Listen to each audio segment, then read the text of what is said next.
Welcome, and thank you for tuning in. You're listening to the Beyond 50 radio program. I'm Daniel Davis.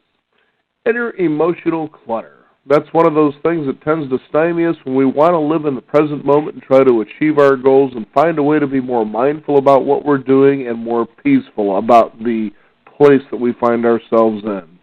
This emotional clutter, it directly affects our ability to live a fulfilling life, so our guest tells us, and he teaches a practice designed to dissolve the clutter from our past, including the new ones that we take in every day, drawing upon both modern science and ancient practices that are designed for us to be more centered in the present moment and develop our mindful skills. He's a wonderful, prolific writer whose career spans more than 25 years. He has authored several pioneering books on mindfulness, beginning with his 1998 Art of the Inner Meal. His book, The Mindfulness Toolbox, is the winner of two 2015 Ben Franklin National Gold Awards, and his best book in two categories, Mind, Body, Spirit, and Psychology. He joins us here on the Beyond 50 radio program today with his newest book, Clearing Emotional Clutter, Mindfulness Practices for Letting Go of What's Blocking Your Fulfillment and Transformation. I'd like to welcome to the Beyond 50 radio program today our guest, Donald Altman. Well, hi, Donald, Daniel. thank you for joining us here on the program today. Oh, well, thanks, Daniel. It's a pleasure to be here with you today. Now, this is pretty exciting stuff, and I noticed that you're also an adjunct teacher at Portland State University. How do you bring this into the fold when it comes to teaching students about what mindfulness is all about and how important it is to have? Yeah, I'm in the what's called the Interpersonal Neurobiology program there at Portland State, and we're really learning how the brain learns through experience and through relationship. So I tried to bring a lot of those ideas into the Clearing Emotional Clutter book, bringing in some brain science and bringing in a lot of research, and which is blending really nicely now with what we're learning about mindfulness. It's a very ancient practice. We're learning how it really does change the brain and actually rewire your mental circuitry so that you can live a more fulfilling life. Now, it's pretty interesting when you talk about emotional clutter in your book about how often a lot of us go about our day, really with this going on here and how it really affects a lot of the decisions that we tend to make, isn't it? Oh, yeah, and it does. And I remember somebody I worked with just recently who was telling me that, as he got older, he kept worrying so much about his retirement. It was just cluttering up his thinking, and it was really affecting his ability to just enjoy the everyday, average, daily things that he was going about doing. And that's just one example of clutter. I think, we can get different kinds of clutter at different ages and stages of our lifetime, but it does, we can carry a lot of it with us, and it has a lot of damaging effects. It's quite interesting as I do this program here. A lot of times people will ask me, well, how do you know what kind of questions to ask? And I say, well, you kind of dance with the guest a lot of times. You actually listen to them. You kind of feel what comes to you, that sort of a thing. And obviously, do your homework is very important. But a lot of times it's interesting as a guest is answering a question that I will think, I'd really like to go about maybe asking this now. And you'll find yourself in a situation where you kind of want to jump in and get that question answered before it disappears. And I tell people, if you can have the presence to just be patient and allow what happens, you'd be really surprised how the guest actually a lot of times will do that for you. It's almost sort of like that mystical realm where all things become possible. And I know that sounds crazy metaphysical, but it's really exciting when that happens.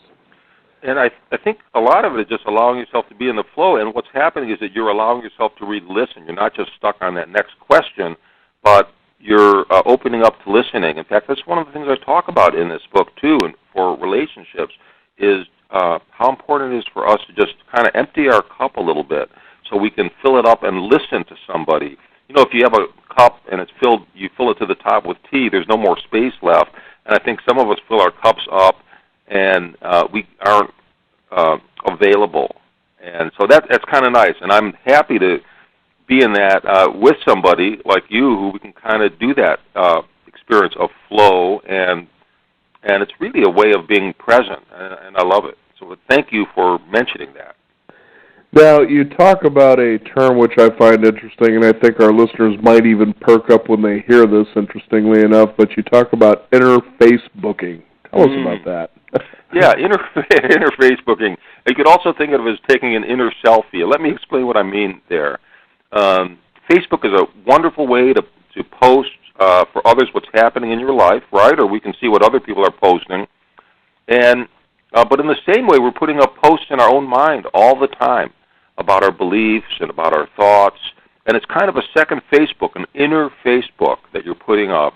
And just like the Facebook post from someone else that you see how that can affect your mood, so can our inner posts have a tremendous impact. So if your inner Facebook posts, your inner selfies are unhappy, maybe they're unflattering or uncomplimentary to yourself, well, that's going to affect you. It maybe make you feel bad or sad or feel depressed or inadequate or something.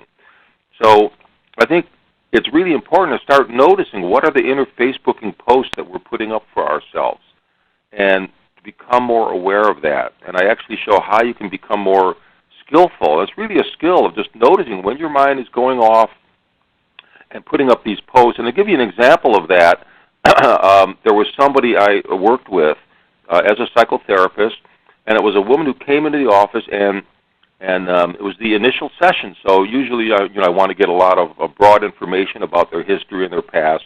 But this particular person kept returning, and she was about 60 years old, right around there, and she kept returning to the same old story over and over again. She said, my mother, she abused me, she mistreated me, and I kept, she would go there, and I'd try to bring her back to broaden out, and the other information I needed to get.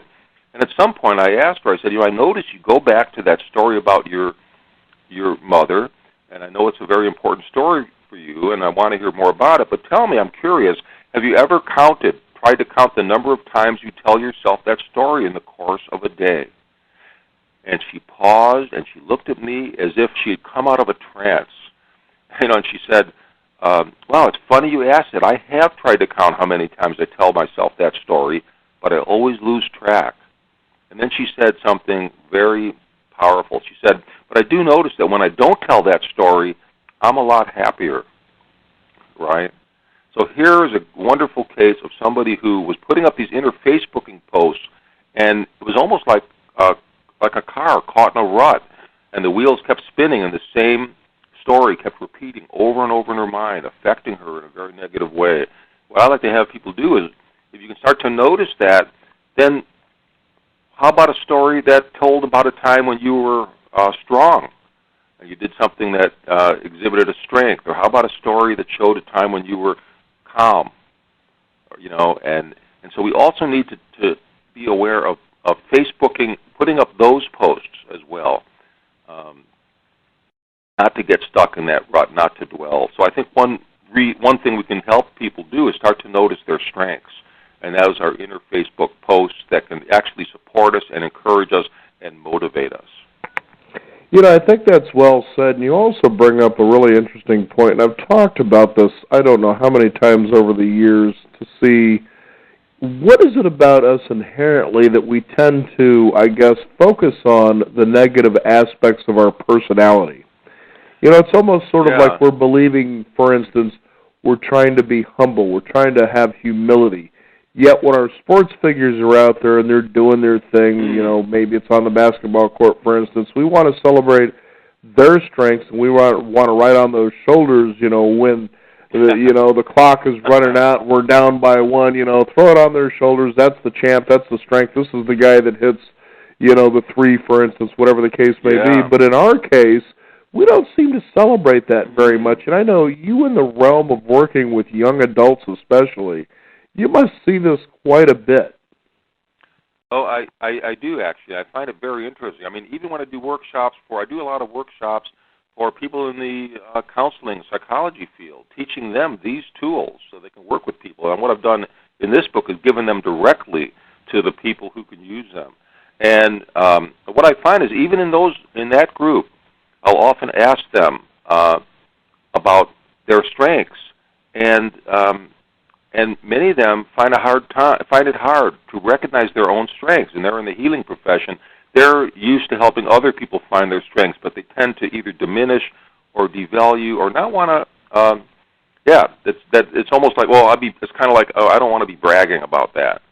But like you say, but yet when somebody else has a great victory, we love seeing it.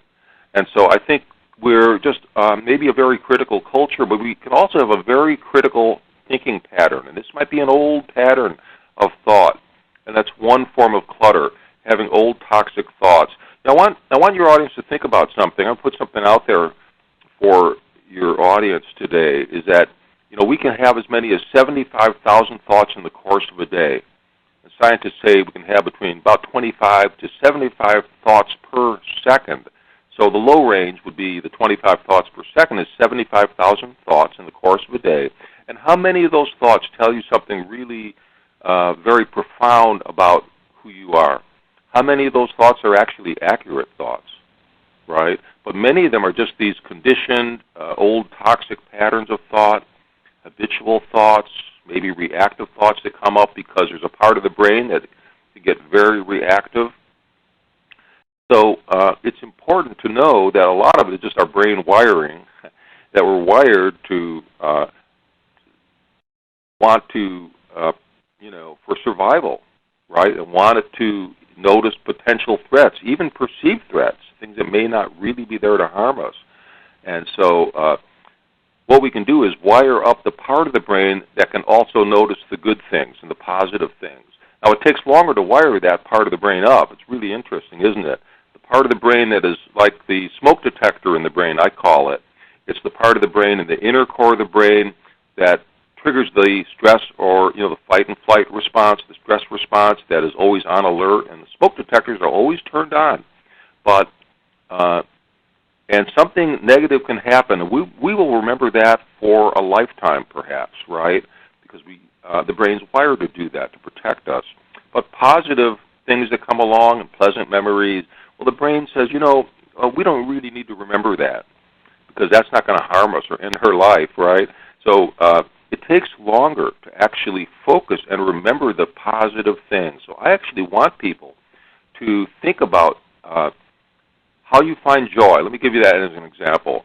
So I would like your audience to think of a time when you were joyful and to actually think about it in detail and then share that, what brings you joy with another. Maybe it's playing with your kids or your grandkids. Maybe it's a pet.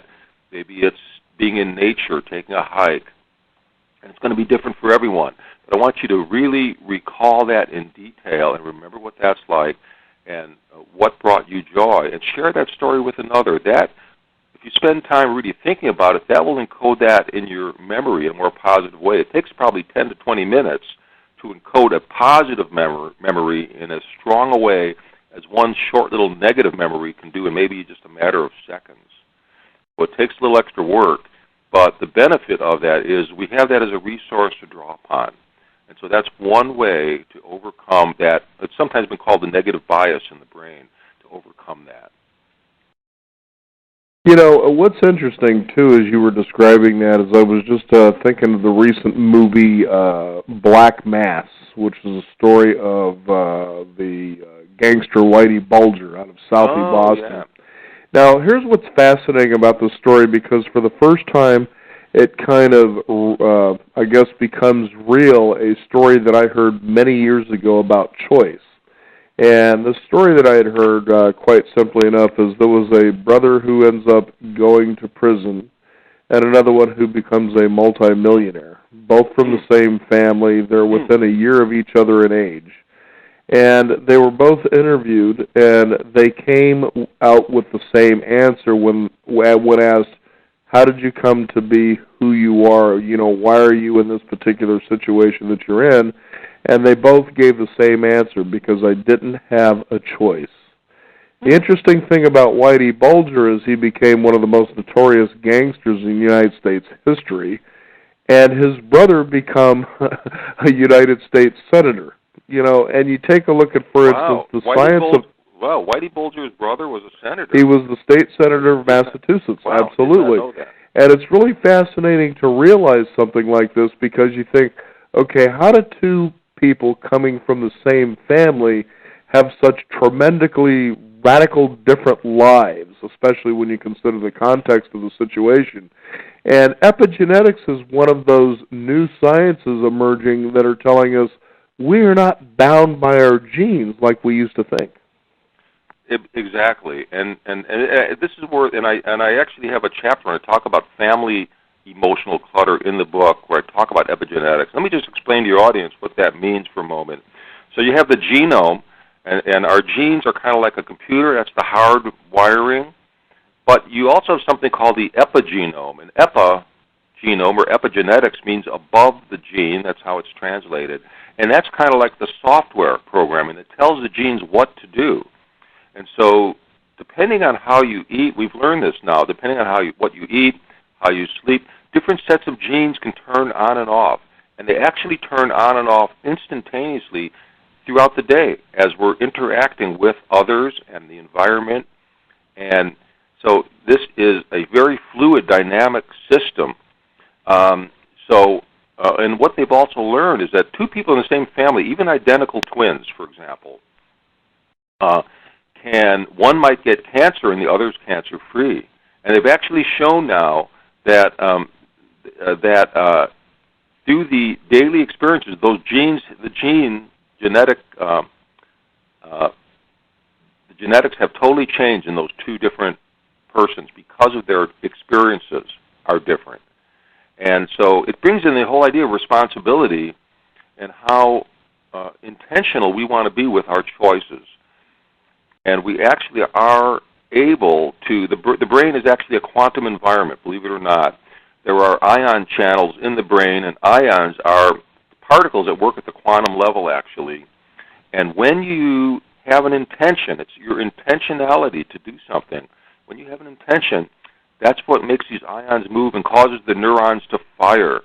I mean, it's really an incredible system. And so the more we become intentional in our lives, the more we can begin to, again, shape the kind of brain we would like to have. If you want to change your life in a positive way, you need to manage your intentions and your attention, how you're using your awareness. I think if there's one takeaway message I'd like to share with your audience today, and it's a big key part of this book, Clearing Emotional Clutter,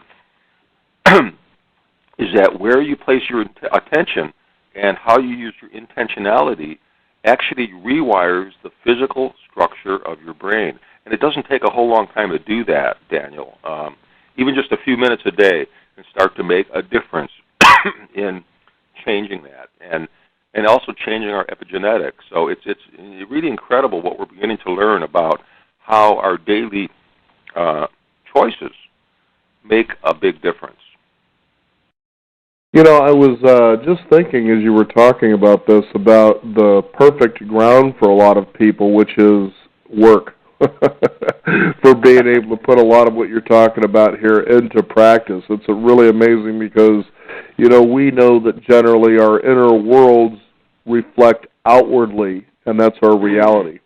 And sometimes people say, well, I don't know, that doesn't seem true. And I said, no, really, take a look at what you're thinking about on a regular basis, what you're hoping for inside of yourself, and take a look outside of yourself and see just how well those two things actually match. You'd be really astounded, actually. And, you know, and I say work is a great training ground, if you want to put it in that particular context, for what we're talking about here today, because, you know, we have that Monday morning blues for those who go to a Monday through Friday job. We have that Wednesday hump day, and all of a sudden, you know, thank God it's Friday, and then we're in that loop all over again, you know, going back to work on a Monday morning, so forth and so on.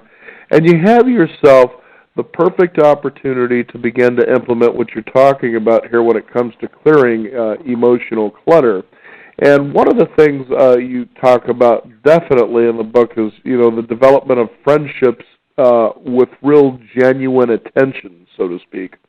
And I suggest, as an example, you find, let's say, a coworker that you seem to be irritated by for whatever the reason is. It doesn't matter. But can you imagine you might go to work on a Monday morning, you're already suffering those blues. Then maybe within your thoughts you're thinking about that irritable coworker now that you've got to deal with. And the stream of thoughts that begin running through your mind, the way that you actually feel as you're on your way and you arrive to work. and you realize to yourself, I wonder what I could do to change this so I can feel better energy and do a better job when I go to work.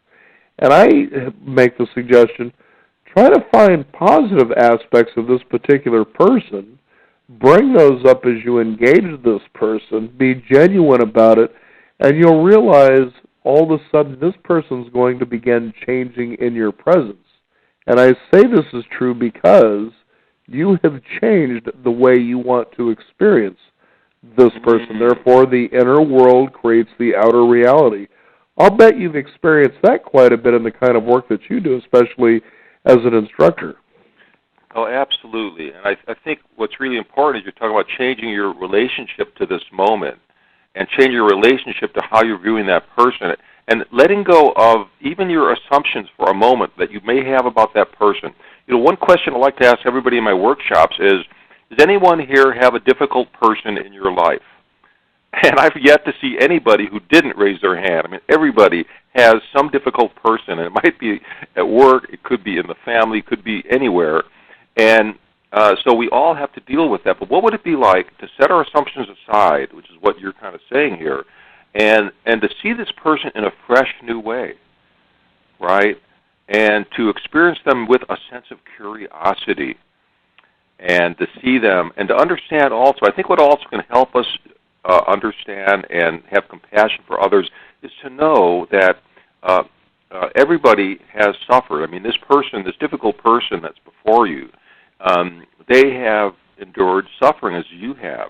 That's one thing that is a human birthright. We all age, we all experience loss and grief, and so if you could understand that and be compassionately present with somebody, knowing, oh wait, you know, they've also had, we share these human experiences, and I really don't know deep down what suffering this person has had, but just to enter that space of compassion and openness and to be present in a more open, understanding way, you might experience that person completely differently than how you had. You might hear something. Let me give you an example of somebody I worked with who thought their mother was always criticizing them, right? And so, so this woman said, you know, if I'm helping my kids out, my mother says I'm a helicopter mom and I'm doing too much. And then if I give my kids a little freedom, she's saying, you know, you're neglecting your kids, you need to do more. And she said, I just can't win. And I said, well, what I'd like you to do is the next time you are with your mother, I want you to drop all your assumptions about her that she's critical of you. And I want you to just get curious, as if you'd never met her before. And I want you to listen to the subtext, listen to the emotion under what she's saying, not the content necessarily, what she's saying, but how she's saying it, what's underneath it. And this woman came back to me, and she said, wow, I had this completely different experience with my mother. And I said, well, what was that? And she said, she's lonely. I could hear it, and I experienced it for the first time, that she's trying to connect with me, but she doesn't really know how. Isn't that amazing? So it does show that we can make major shifts in how we're experiencing people, and that could be a very beautiful thing to enter that space. Mm-hmm. You know, it's really so interesting, too, as you bring up in your book about, you know, paying attention to our thoughts. You know, and it's amazing how often thoughts have such an emotional charge that they could actually drain you depending on what the thought really is. And, you know, the fascinating thing is this, is to pay attention to those thoughts, and when you find yourself, let's say, out there in public, somebody does something that causes you to initially want to react. Paying attention to that need to react and that feeling of reaction and what embodies that feeling of reaction. And I don't know if I'm losing my listeners here, but how often we find ourselves wanting to, let's say, maybe fight back because we feel somebody has overstepped their boundary or they've stepped into our space and they've wronged us. When in fact, sometimes what happens is that we react in such a way that has nothing to do with what this person is doing here in the present moment. Now, a good example of that is that I was on getting ready to step on a bus with my dog, and, you know, lovable dog, everybody enjoys when he's around, that sort of thing, and this lady decides to start asking the driver, what are your thoughts about having dogs on the bus? What are the rules about that? And I started taking offense to this. She was attacking me personally, so I was thinking, and all of a sudden it began escalating into an argument. Look, if you really don't want me, I'll just go ahead and I'll go somewhere else. And she's, well, I'm not talking to you, I'm talking to her. Well, anyway, as it all unfolded, I realized how I totally overreacted in this situation, and I began to wonder, where did this come from? This had really nothing to do with her, and I sat for a minute because I could just feel myself enraged on the inside. I know many people have experienced what I'm talking about here in one way or the other. But as I sat with that for a moment, that reaction and how it unfolded in such a negative way, I began to realize what really bothered me went back even to grade school, where I really was fed up with people deciding my fate and my outcome without me even having a choice or a say in it. Okay? Yeah. And I realized from that moment, wait a minute, she was just concerned about or wondering what the rules were, and I inflated this thing to some ridiculous level to me that I thought was reasonable. And I realized in that moment as that happened, I thought, I need to let her know that I'm really sorry about this. And I could see the look on her face as she was leaving, is that I totally deflated her day. And I realized for the first time, wow, I actually had the poise, the presence of mind to think to myself, I'd like to go and tell her I'm really sorry about this. This had nothing to do with her. And it was just really an incredible moment. And you can see, like what you're talking about, clearing emotional clutter, how often our emotions, those charges we have with our thoughts, really can take us out of a moment in our day where we could have made a better decision in a situation, depending on what it is. It's pretty exciting stuff, when you realize how empowered you really are about being in the moment, having so many really cool choices instead of the limited ones based on our thoughts and our emotional charges. That's a great story, by the way. I love that story. And what you're talking about, I have a chapter in this book that's called Become a Master at Untying Knots Each Moment. You untied an old knot by looking at it. So here you were kind of reacting, and then you decided to reflect inward and say, how did this happen? Why, what's behind this? And the moment you started to do that, you were no longer reacting, you were looking inward, and you were, you could look inward, you could observe what you're feeling emotionally in that moment, or you could observe inward and ask a question. So where did this first start? Where did I start getting feelings like this from? And you were able to trace it back, back to when you were in school. But for other people, just asking, just reflecting that in the moment, you're untying the knot right there. You're not letting yourself get hooked by that negative emotion. And the moment you even identify your anger, let's say you're feeling angry because of something that's happened. If you say, well, that's anger. What am I experiencing here? Anger. And once this moment you're looking at the emotion, you're creating space from it. And that's one of the things that clearing emotional clutter can do. It can help you constructively distance from negativity and negative emotion, and then start to reflect and say, where did this first start? You may not get the answer right away like you did, but you've been doing this work for a while, I could tell, so you were able to get there. But even just to reflect inward is a great way to start untying that bundle of knots, that reactivity bundle of knots here. So, and it's possible to do it. That's the beautiful thing here, is that anybody can start to learn how to do this. Now, when it comes to clearing emotional clutter, you also talk about how you can reduce it with one particular word. And when I read this, I thought it was funny because it immediately reminded me of one of the Karate Kid episodes. Okay? Yeah. And he was talking about feeling stressed. This was Ralph Macchio's character to, his little Japanese instructor, Pat Morita. And he was, he says, I'm feeling all stressed out and aggravated, this and that and the other. He says, I don't know what to do. And he says, okay, Danielson, he says, breathe in, breathe out. And he just kept telling him to do this. And then he says, how do you feel now? He says, I feel pretty good. It's pretty amazing how much the breath can actually really bring you back into the moment, which is really a cornerstone of Buddhism or the Eastern practices, is paying attention to the breath. Pretty interesting stuff. Absolutely. And when you take this breath, what I like to ask people is, when you took this breath, was that yesterday? What your experience was? Was that yesterday? Was that tomorrow? No, it very much brings you into this now moment. You can only take this breath right now.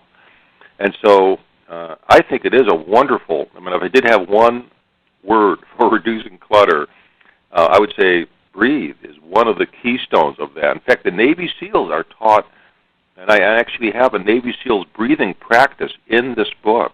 And I interviewed a Navy SEAL, and what they have found is that for arousal control, to help keep the thinking brain in charge, they've had to teach the SEALs how to do breathing. And, because when you're being stressed, your thinking brain gets hijacked. That is not a good place to be, right?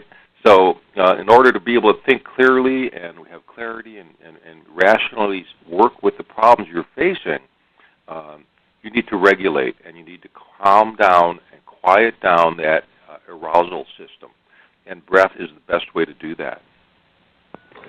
Now, finally, what I found really interesting as I began really chewing on this is you talk about having fidelity to the moment. Tell us about that. Yeah, and it's kind of one of my favorite things, this idea of fidelity to the moment or faithfulness to this moment. If you think about it, as you go through your day, a lot of times, I want you to think about how many times you focus on what is going to happen next, right? Well, I've got to get the mail. So you're walking, or you're thinking about the mail, or you're thinking about, I've got this appointment today, right, while you're doing other things. And you're really not present with what you are doing in that moment. So fidelity to the moment means that you could slow down the pace and just be present with the one thing that you're doing. So if you're walking, walk. If you're sitting, sit, right? No multitasking. Really, it's unitasking, or fidelity to the moment means devoting yourself 100% to whatever activity it is that you're doing right now. And what it means is that you can really savor this ordinary moment, these in-between moments that really most of our life are filled up by, that often we kind of, slough off or we don't want to look at. But by moving in to awareness of what these ordinary moments, it really can bring a whole new depth of enjoyment, sense of tranquility and contentment into your day.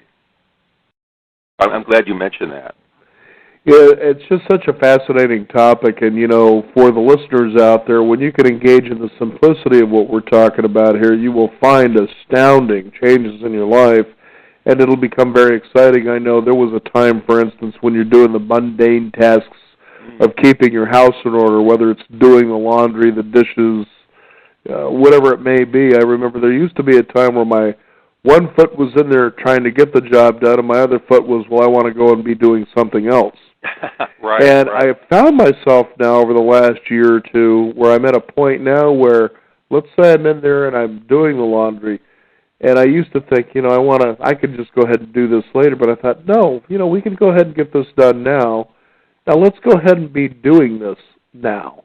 Don't worry about where you're going to go next. Do this right now. Be involved in this now, folding the shirts or the underwear, the things that need to be done. And I began to realize not only do I take pleasure in doing it in that moment, knowing that eventually it's going to be done, but it seems to be done quicker. And I find myself, again, back to that thoughtfulness process to the point where you say, I'd rather put the dishes off and go do something else now, and what kicks in is, no, let's go ahead and get this done now. You don't have anything that important, next to go do. And it really changes you quite a bit to where, for me personally, follow through has not been one of my greatest strengths in my lifetime, but it's becoming a strength now. And that's pretty important to focus and build on the strengths that you have. And, we tend to live in a world, especially here in America, where there are so many books out there that are saying, let's build new strengths. Let's work on our weaknesses, when in fact what we should be doing is working on those things that we're very strong or adept at. Right. We can appreciate those strengths. And by the way, I love that idea of just doing the laundry just to do the laundry. Because if you're not wanting to do it, here you are putting a tremendous amount of resistance into what you're going to have to do anyway. And you're adding an element of really suffering to yourself. and a kind of misery into just doing a simple little task, when if you were just to really appreciate it, like you were talking about, folding the shirts, smelling the fresh laundry, right, noticing all the sounds and the sights and the, as you're doing it, that you're shifting your experience dramatically in that moment. And you're doing the same thing, whether or not you're fighting it and thinking it's a horrible chore and you wish you were somewhere else, or you're doing it. And so really, it's, again, as you said earlier, the inside experience and how we view things can change our life in a dramatic way. And I think it's a beautiful thing to think that we can make that shift. Mm-hmm. I'm guessing that your students must find you a very groovy teacher, huh? Well, I just try to do the best that I can to get these ideas across, and I learn from the students all the time too, which I think is good. I see it as a two-way dialogue when we're talking together, and I'm constantly learning, and so I'm very appreciative of what lessons come back to me also.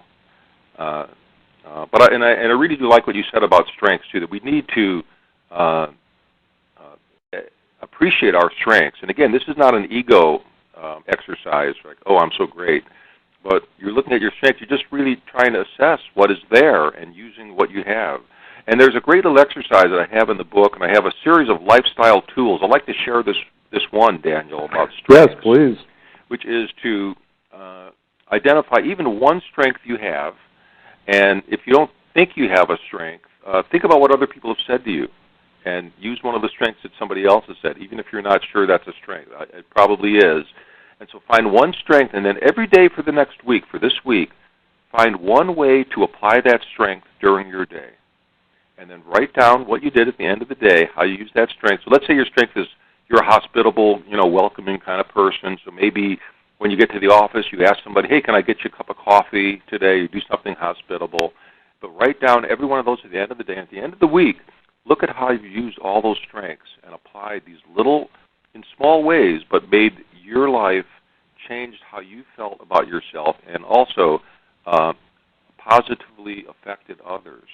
And it's a beautiful little practice, and actually, believe it or not, it's been shown to reduce depression significantly. So, and you don't have to be depressed to do this. I'm not suggesting you do this anyway. If you feel great, just try it. Put it into practice, and it's a wonderful way to start to appreciate what you bring into your day and how you do things. Mm-hmm. Consider for a moment that all the things that you do in the course of a day that maybe you say, oh, that's just my routine. I don't really, that's not a strength. But, when you wake up in the morning, you brush your teeth, you take a shower, you get dressed. Those are all strengths of self-care. You can look at it that way. Let's say you get to work on time. So that's a strength of timeliness and respect for others. You take your dog for a walk. You said you have a dog, Daniel. So that's the strength of compassion for another being. And so even, if you go to a mall, you come out and there's your cars in the sea of cars in the parking lot, the giant parking lot. If you can find your car, hopefully you can. That's the strength of memory. Where we sometimes just forget how many strengths we're using throughout the day. And so the other thing you could do is start to make a strengths list. I call it the strengths challenge. And start to notice all of those strengths you have throughout the day. Even if you're noticing a weakness, believe it or not, that could be a strength of noticing where you would like to improve your life. So it's really a lot of fun, actually, when you start working with strengths. Now, ultimately, too, what you suggest is that we should also have more gratitude in our lives, which will actually help clear emotional clutter. Tell us why that's important. Yeah, gratitude is really important. Having an attitude of gratitude, everybody's heard that phrase, but what that does is it kind of shifts you into an optimistic place. There are many different kinds of gratitude. There's gratitude for just your personal gratitudes, that you have good health, that you have a job, you have a roof over your head or whatever. There's basic gratitudes. There's sunlight, there's water, there's food, things that are basic, but without which life would be miserable, if not impossible. There are relational gratitudes. I want you to think for a moment about who is in your life relationally, whether it's a pet, a person, a friend, family, doctors that you go to, different people who really contribute to your life or can act as resources for you. And then there's even paradoxical gratitude. Now, this is kind of an interesting one. Paradoxical gratitude is being grateful for the things you wish you didn't have in your life. Okay? I met a lady who lost her house in a tornado. I was doing a workshop in Kansas, and talking about paradoxical gratitude. And she raised her hand, and she said, I lost my house, and believe it or not, she said, I met so many people who I never knew came to my aid and helped me that I actually was grateful that my house was lost in the tornado, because she got a whole new understanding of this network of people who were there for her that she didn't realize before. So, think about all those kinds of things that are in your life on a daily basis, and start making note of them and share that with others. In fact, I have what I call the GLAD Daily Snapshot technique, and it's one of the lifestyle practices in clearing emotional clutter, and it's an acronym. I'd like to share that with your audience, and it's called the GLAD practice, or GLAD Daily Snapshot, and it's an acronym, GLAD. G is, and then you would do this every day. So the G, I want you to pay attention to one thing that brings you gratitude throughout your day, one thing you could be grateful or appreciative for. Even the smallest little thing is good enough, even one thing. The L means one thing I learned today. And that might mean I learned something new about myself. Maybe I learned something new about someone else. Like I learned some things about Daniel today just in this nice conversation. And or maybe I just learned something new and it's fun to learn. The A stands for accomplishment. And so throughout the day, make a note of one thing that you accomplish. And don't forget those little acts of self-care. Getting dressed in the morning, get enough sleep, getting some nutrition to get you going in the morning. So those are very important. Or even a baby step that moves you toward a longer goal. And then the last thing, D, is one thing of delight that you experienced today. That might mean that you saw something beautiful outside. Maybe it's springtime. Maybe you saw a flower. Maybe somebody made you laugh. Maybe there was something that you experienced joy. So write down that. I'll never forget the person I worked with, a client of mine who had severe depression, and he came back. I gave him the GLAD practice to work on, and he came back to see me, and I said, tell me about your practice. And when he got to the D, he said, I heard a bird chirp, and that reminded me of springtime, and it gave me hope. Isn't that beautiful? How even the smallest little detail could give you hope and shift your day in a positive way like that.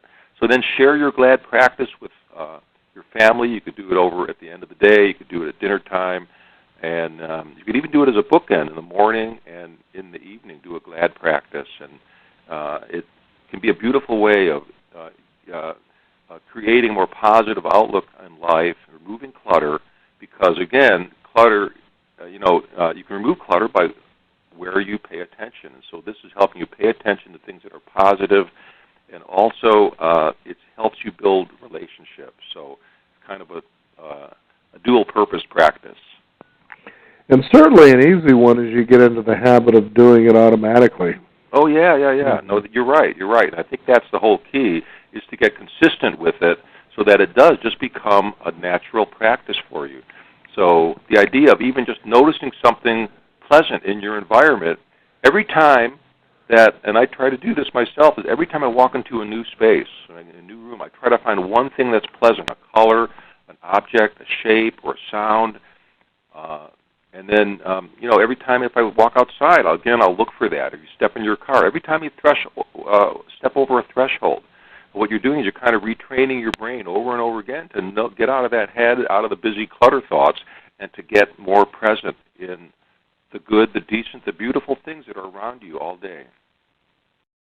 It's very empowering stuff, and I know that people out there, if you pick up and read Clearing Emotional Clutter, as you read in its simplicity, you'll realize what we're talking about here today holds a lot of value and a lot of truth, especially when it comes to life transformation, into a point where you have a lot more to be grateful for than you think you do.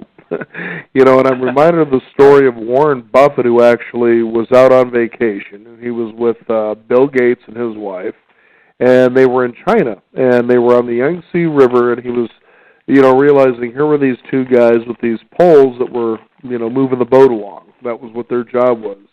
And, and he said, the experience of watching these guys is that, this was a tireless thing they did day after day that they would be doing for the rest of their lives. And it was at that moment that he realized, I've got a lot to be grateful for, and I'm especially grateful that I won, as he called it, the Uterine Lottery. Because he was born in the United States, and he had the opportunity to become who he became, right? Which is granted to all of us in this country. And that's why he says, from that point forward, I just always had the gratitude that I won the Uterine Lottery. And for our listeners living in America, that's something you can feel pretty darn grateful for. You're right. You're right. Yeah, absolutely.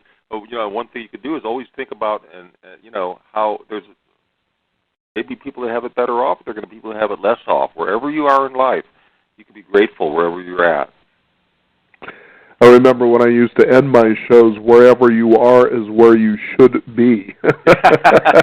Right. I even had someone bold enough to argue with me, and I said, then you shouldn't be right here with me right now. You should be somewhere else if what you're saying is true. It was kind of hard for him to argue with that one. Donald, it's been such a pleasure to have you here on the program. Is there a website that people can go and discover more about your work and how they can get the book? Oh, absolutely. And the website is mindfulpractices.com. It's MINDFUL practices.com. And I have a newsletter, Mindful Living newsletter there, and it comes out once a month. It has some new ideas for mindfulness reflections and ways of clearing clutter. And again, I invite everybody, you can look at the book on that website or get it in Amazon.com or Barnes & Noble. And again, Clearing Emotional Clutter is really a step-by-step guide to working on clearing all the clutter and helping you have a more fulfilling and transformative life. Well, very good, and I'm sure people will experience that, too, over time. Those little steps, as you were talking about, lead to great strides. Donald, thank you so much for joining us here on the program today. It's been a pleasure. Thank you, Daniel. I really enjoyed it, and I wish you the best, and bless you for the work you're doing, and bless your audience, too. Thank you very much. We want to thank you, the listeners out there, for tuning in. Again, you can find out more by going to mindfulpractices.com to figure out what's going on there, maybe get a copy of your book, and start changing your day just one little step at a time. You can also discover more by visiting us at Beyond50Radio.com. That is the number 50, and we encourage you to sign up for our weekly e-newsletter as well. You can also follow us on Twitter at Beyond50Radio as well as Facebook. I'm Daniel Davis. Thank you for tuning in. This is the Beyond 50 Radio program, and remember, live your day past halfway.